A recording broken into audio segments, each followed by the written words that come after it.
భారతీయ ఆధ్యాత్మిక చింతన నిరుపమానం.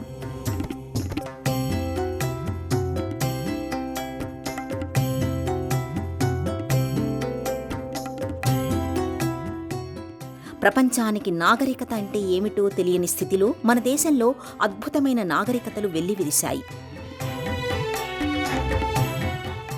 విశ్వగురువుగా మన దేశం ఆచార్య పీఠాన్ని అలంకరించింది.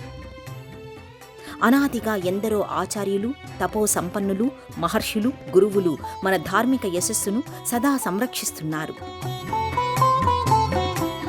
భారతీయ ఆర్షధర్మ దీప్తిని మరింత కాంతిమంతంగా ప్రజ్వలింపచేస్తున్నారు.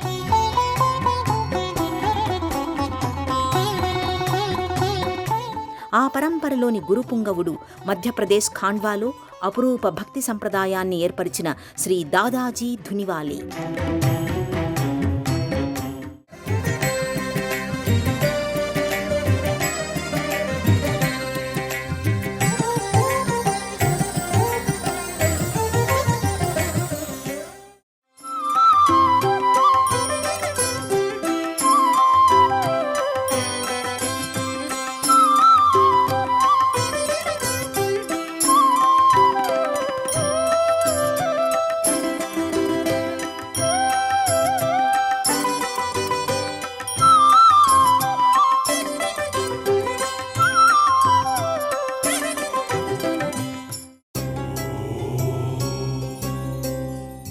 దాదా దర్బార్గా మధ్యప్రదేశ్లోని నిమారా ప్రాంతంలోని ఖాండ్వాలో ఈ ఆశ్రమం వర్ధిల్లుతోంది.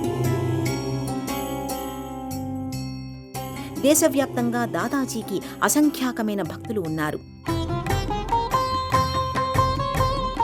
దాదాజీ ధునివాలే పేరిట దేశ విదేశాలలో 27 ప్రాంతాలలో దివ్యధామాలు అలరారుతున్నాయి.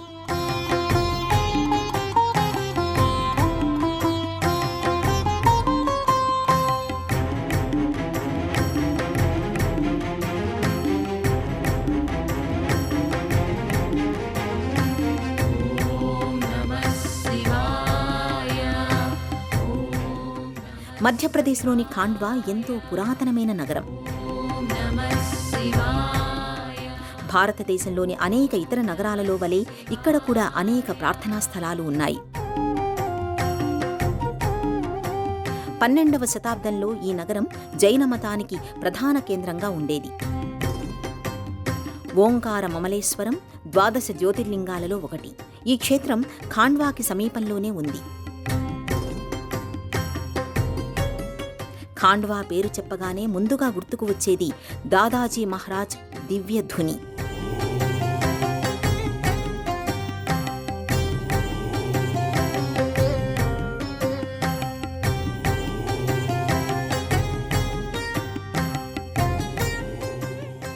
దాదాజీ మహారాజును శివాంశ సంభూతుడిగా భక్తులు భావిస్తారు. దాదాజీ ఎప్పుడు జన్మించారో, ఎక్కడ జన్మించారో చరిత్రలో ఎక్కడా నమోదు కాలేదు. దాదాజీ అసలు పేరు గురుశంకర్ మహారాజుగా చెబుతారు. ఆయన శివుడికి పరమ భక్తుడు. ఒకప్పుడు కాబూల్ ప్రాంతంలో ఆయన ఉండేవారు. పెద్ద చెవులు, విశాలమైన నుదురు, వర్చస్సు తేజరిల్లే ముఖార విందంతో గురుశంకర్ ఎంతగానో ఆకట్టుకునేవారు. ఆయన స్ఫురద్రూపం అందర్నీ ఇట్టే ఆకర్షించేది. నిరంతరం ఆయన శివధ్యానంలో ఉండేవారు. శివ సాక్షాత్కారం కోసం పరితపించేవారు. చివరకు అనుకున్నది సాధించి తన భక్తి విశేషాన్ని ప్రకటించారు.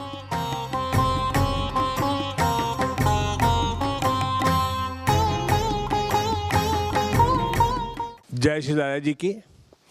मैं खंडवा दाई धुनीवाला आश्रम पब्लिक ट्रस्ट खंडवा जय धुनीवाले दादाजी నేను ఖండ్వా ధునీవాలే దాదాజీ ఆశ్రమం పబ్లిక్ ట్రస్ట్ మెంబర్ని. ఈ ధునీవాలే దాదాజీ ఆశ్రమం 19వ శతాబ్దం నుండి దర్శనార్థులకు ఎన్నో సేవలు అందిస్తుంది. దాదాజీ గారికి కేశవానంద రూపంలో వంటశాల నిర్వహిస్తున్న మహాశివుడు ప్రత్యక్షమై దర్శనమిచ్చారు. గురుశంకర్ మహారాజ్ దాదాజీ ధునీవాలే పేరుతో కూడా ప్రసిద్ధులు. వారిని శివాంశ సంభూతుడిగా భావిస్తారు. 1930లో వారు సమాధి చెందారు. అప్పట్లో ఇక్కడ వారిచే ప్రజ్వలింపబడిన ధుని ఇప్పటికీ వెలుగొందుతూనే ఉంది. వారు ఎన్నో మహిమలు చూపారు. प्रज्वलित है और आपकी अखंड ज्योति प्रज्वलित है. శివుణ్ణి ప్రత్యక్షం చేసుకోవడమే తన జీవిత ధ్యేయంగా పేర్కొనేవారు దాదాజీ. ఎంతకీ శివుడు ప్రసన్నం కాకపోవడంతో శివుడి చిరునామా ఎక్కడో తోటి సాధు సన్యాసుల్ని అడిగి తెలుసుకున్నారు.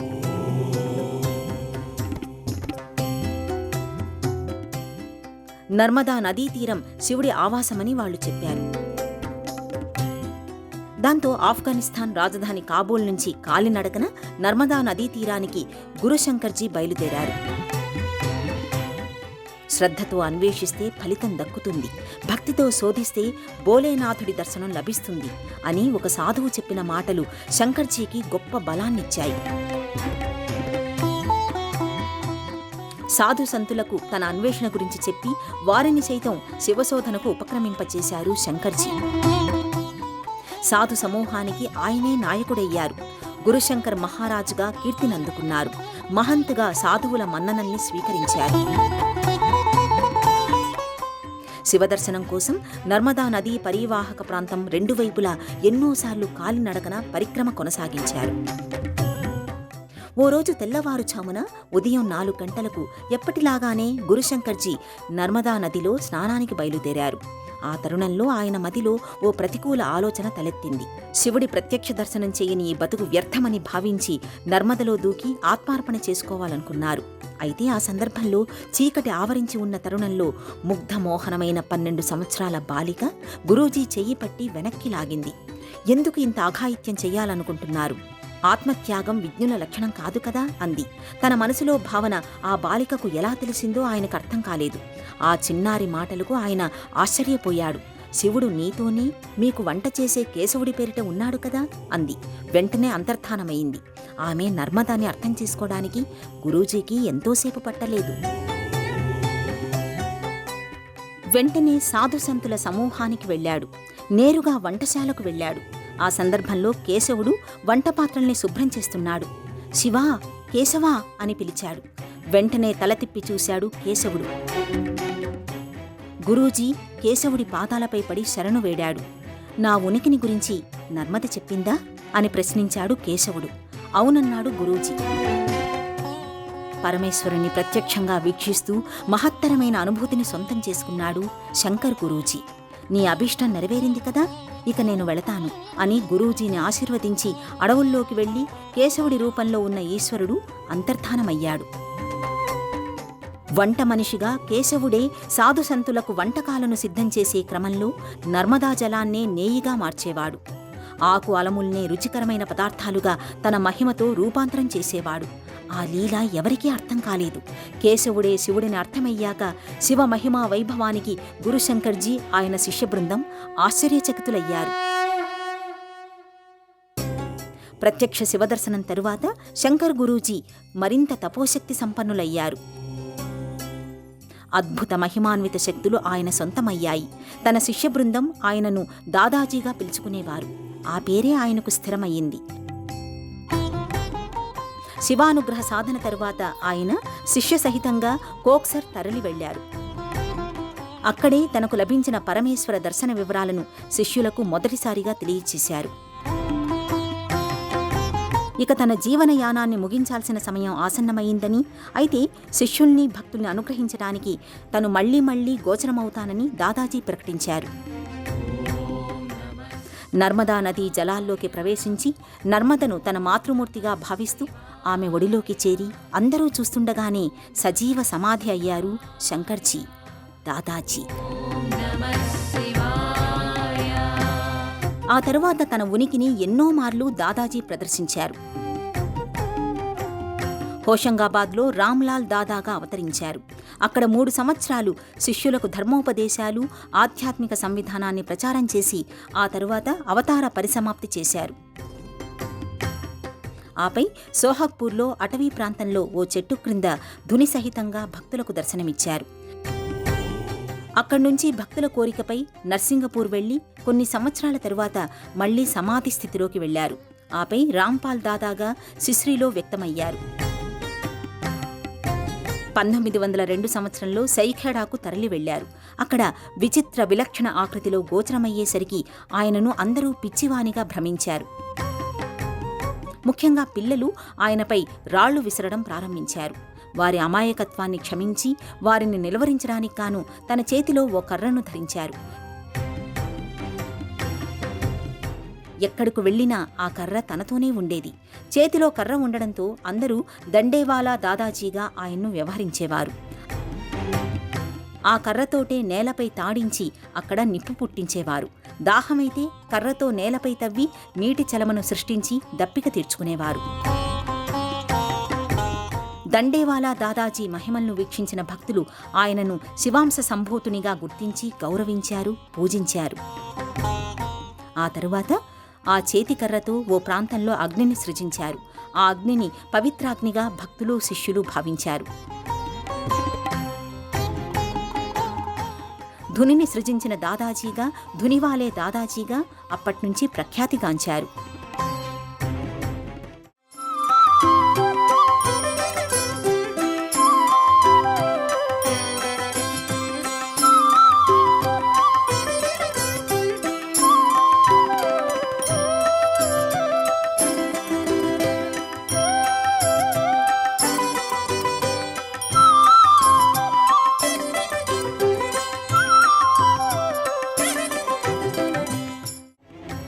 ఎన్నో మహిమల్ని ప్రదర్శిస్తూ ముఖ్యంగా పేదవారికి ఎంతో అండగా ఉంటూ సమత, మమత, ఆధ్యాత్మికతల్ని పెంపొందించారు. ఆయన గురించి తెలుసుకున్న అప్పటి స్వాతంత్ర్య సమరయోధుడు మదన్ మోహన్ మాలవ్య దాదాజీని దర్శించుకుని ఆశీర్వాదం తీసుకున్నారు. ఆ తర్వాత పండిట్ జవహర్లాల్ నెహ్రూను తనతో తీసుకువచ్చి దాదాజీ ఆశీర్వాదం ఇప్పించారు మదన్ మోహన్ మాలవ్య. నెహ్రూని ఆశీర్వదిస్తూ ఈ వ్యక్తి స్వతంత్ర దేశాన్ని పాలించే మొదటి వ్యక్తి అవుతాడు అని చెప్పేసరికి ఇరువురూ ఆశ్చర్యపోయారు. అప్పటికి స్వాతంత్ర్య పోరాటం ఉధృతంగా సాగుతూనే ఉంది. ఆ తర్వాత కాలంలో స్వతంత్ర భారతావనికి నెహ్రూ మొదటి ప్రధాని అయ్యారు.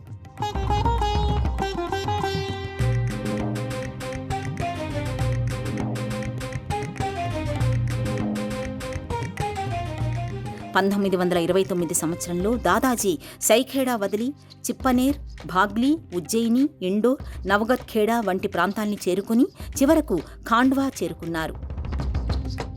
అక్కడే తన స్థిర నివాసమని, ఇదే తన చివరి గమ్యమని ముందే పేర్కొన్నారు. దాదాజీతో పాటుగా ఆయనతో ఓ ప్రియ శిష్యుడు ఉండేవారు.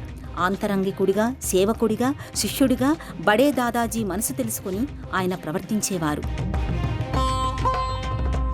దాంతో ఆ శిష్యుణ్ణి భక్తులు ఛోటే దాదాజీగా వ్యవహరించేవారు.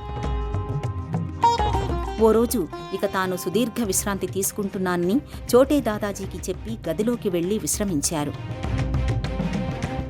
3 రోజులైనా గది నుంచి దాదాజీ బయటకు రాకపోయేసరికి ఛోటే దాదాజీ గదిలోకి వెళ్లి చూడగా ఓ దివ్య కాంతి ఆయన చుట్టూ పరుచుకొని ఉంది. అక్కడ ఆయన శరీరమంతా పుష్పాలతో కప్పి ఉంది. దాదాజీ సజీవ సమాధి అయ్యారని గ్రహించి ఛోటే దాదాజీ ఆ విషయాన్ని ప్రకటించారు. శిష్యకోటి, భక్త బృందం బాధాతప్త హృదయాలతో బడే దాదాజీ పార్థివ శరీరాన్ని ఖననం చేశారు. ఆ ప్రదేశమే ప్రస్తుతం దాదాజీ దర్బార్గా వెలుగొందుతోంది. ప్రతినిత్యం ఆరాధనా సంప్రదాయాన్ని, 14 సూత్రాలతో కూడిన విధి విధానాల్ని ఛోటే దాదాజీ నిర్దేశించారు. ఆ సూత్రాలు, నియమావళి, ఆరాధనా రీతులు ఇప్పటికీ ఖాండ్వాలో కొనసాగుతున్నాయి. బడే దాదాజీ దర్బార్ను ఛోటే దాదాజీ ఎంతగానో అభివృద్ధి చేశారు.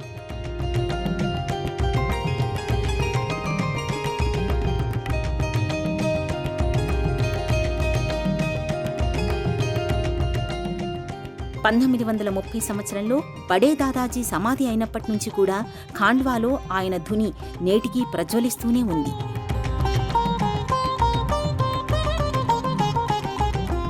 అందుకే ధునివాలే దాదాజీగా ఆయన విఖ్యాతిగాంచారు.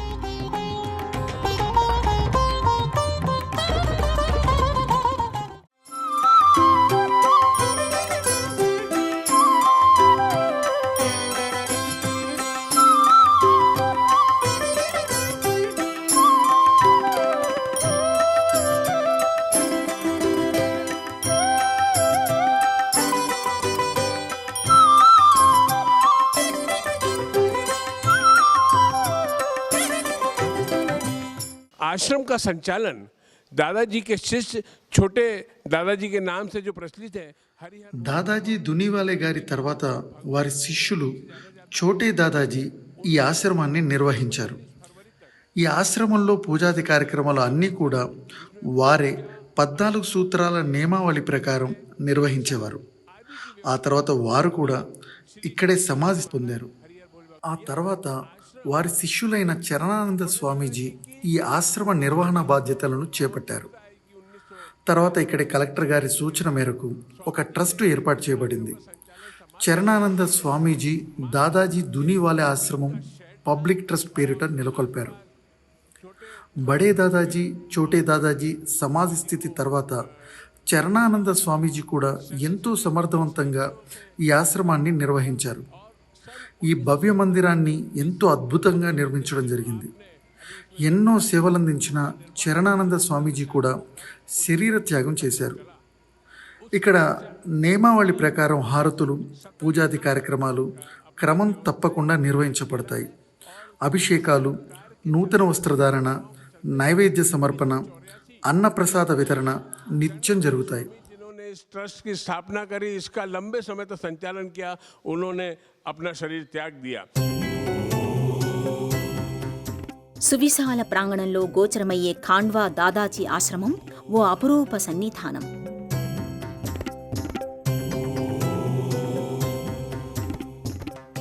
ఒకప్పుడు సూక్ష్మస్థాయిలో ఉన్న ఈ ఆశ్రమం నేడు విరాట్ రూపాన్ని సంతరించుకుంది.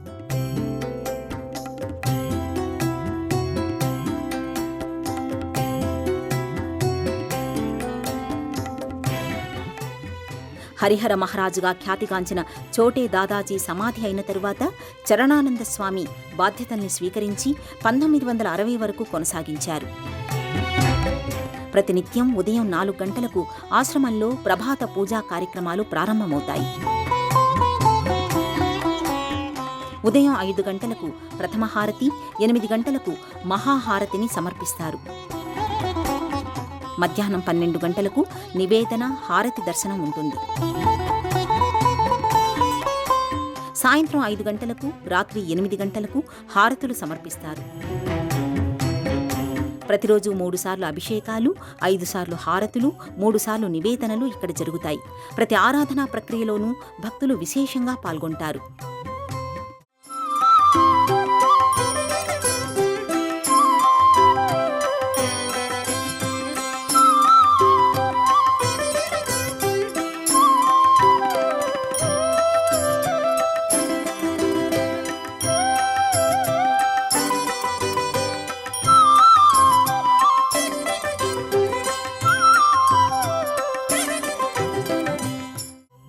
ప్రతినిత్యం ఇక్కడ భక్తులకు అన్నప్రసాద వితరణ జరుగుతుంది.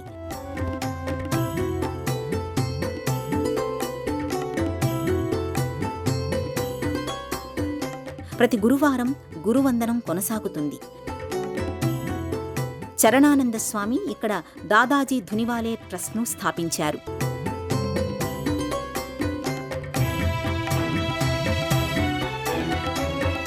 బడే దాదాజీ, చోటే దాదాజీల బృందావనాల్ని ప్రత్యక్ష దైవ స్వరూపాలుగా భావిస్తూ తమ ఆరాధనల్ని కొనసాగిస్తున్నారు. ఇక్కడ నిరంతరం వెలిగే ధునిమాతగా వ్యవహరిస్తారు.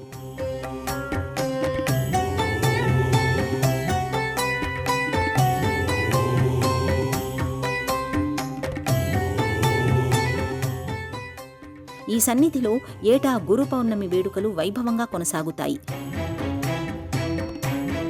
దేశ విదేశాల నుంచి 5 లక్షలకు పైగా భక్తులు శిష్య బృందం ఈ వేడుకల్లో పాల్గొంటారు. ప్రతి సంవత్సరం డిసెంబర్లో బడే దాదాజీ ఆరాధనోత్సవాన్ని, ఫిబ్రవరిలో చోటే దాదాజీ ఆరాధనోత్సవాల్ని ఘనంగా నిర్వహిస్తారు. దాదాజీ ధునివాలే ఆశ్రమ ప్రాంగణమంతా ఆధ్యాత్మిక శోభ పరుచుకొని ఉంటుంది. దాదాజీ దర్బార్లోకి ప్రవేశించగానే భక్తులకు అలౌకికానుభూతి చుట్టుముడుతుంది.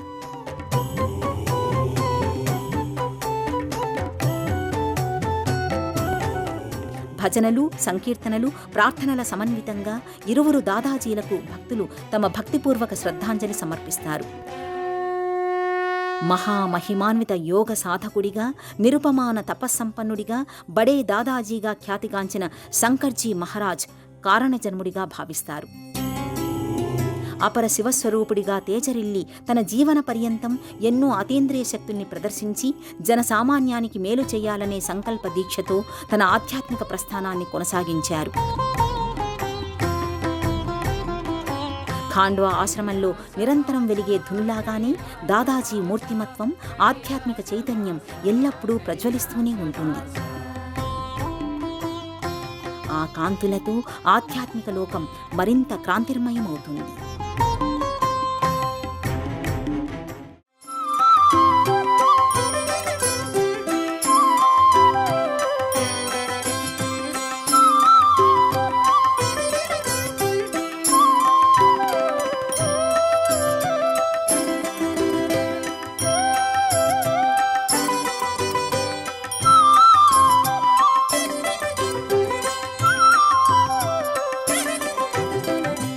ఈ కార్యక్రమాన్ని తిరిగి చూడాలనుకుంటే www.youtube.com/@ETV Life Spiritual లో చూడవచ్చు.